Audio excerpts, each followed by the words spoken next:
calls to not speak in public while on suspension.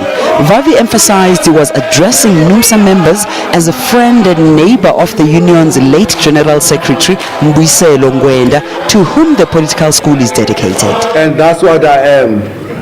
Vavi told the gathering that the Labour Federation must refuse to be used to further the aims of any other organization. He says the Labour Federation cannot be used to pacify workers. Cosatu must remain an independent, fighting, campaigning organization in alliance with other independent organizations who will hopefully can influence to maintain their biasness towards the interest of the workers and the poor in society. Vavi says a special Congress is the only way to resolve the current impasse. According to Cosatu's constitution, its president, Stu Dlamini, would be compelled to call a special Congress if the Central Executive Committee resolved to hold one, or if 1/3 of the Federation's affiliates in good standing called for the gathering in writing. At the special Congress, Vavi and Dlamini would be up for re-election. It would be an unprecedented move for the Federation. Meanwhile, the ANC has set up a task team comprising senior party members to engage with troubled Cosatu. We cannot just sit back, all of us, and see these difficulties in Cosatu unraveling every day and not making any contribution in assisting Cosatu to arrest.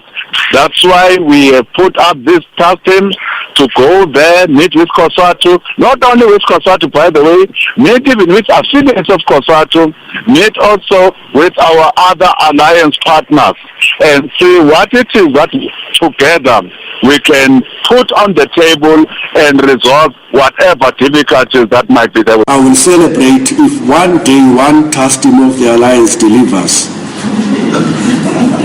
I've never seen one delivering anything in my entire life as a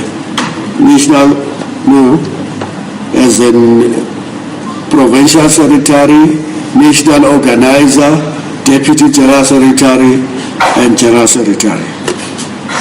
I'm sure if we can work together, we can achieve more.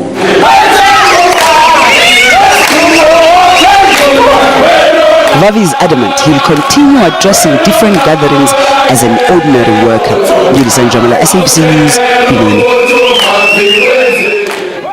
Earlier on, we asked your views on the remarks made by Zwelinzima Vavi today that the Federation must remain an independent organization whose leaders should not serve on the NEC of the ANC. You responded. Let's take a look at some of those responses. Ian tweeting, Vavi, Cosatu needs to be apolitical, not all members are ANC. Angie tweeting saying, Vavi, well said, but being in the NEC is T's and C's of alliance. This should have been mentioned before Mangaung. People have voted. Azania Africa says, we have always stated that Cosatu members should not be on the NEC as it compromises their position. Carlo says, I agree fully with Vavi because it takes them away from the workers and their struggle with government. Shlamanani tweeting saying, I agree with the GS. If people are elected into the ANC NEC, then they should resign from Cosatu to ensure Cosatu remains independent. And Mqedisi tweeting saying, I agree 100% with Vavi. Leaders lose focus on their union mandate when serving the ANC. Doc Moses Villane says he is an indisciplined leader who doesn't respect his organization, and worse, women for that matter. Dubasane Klope says most SA politicians considered smart always get it wrong, from Polokwane, Mangaung, and now Cosatu House. Vavi needs a strategic retreat. And Zimele tweeting, Vavi's suspension is all about his personal conduct that is alleged to have brought Cosatu into disrepute. The public must not be misled. Thank you very much indeed for those tweets, and don't forget our Twitter handle is @SABC News Online.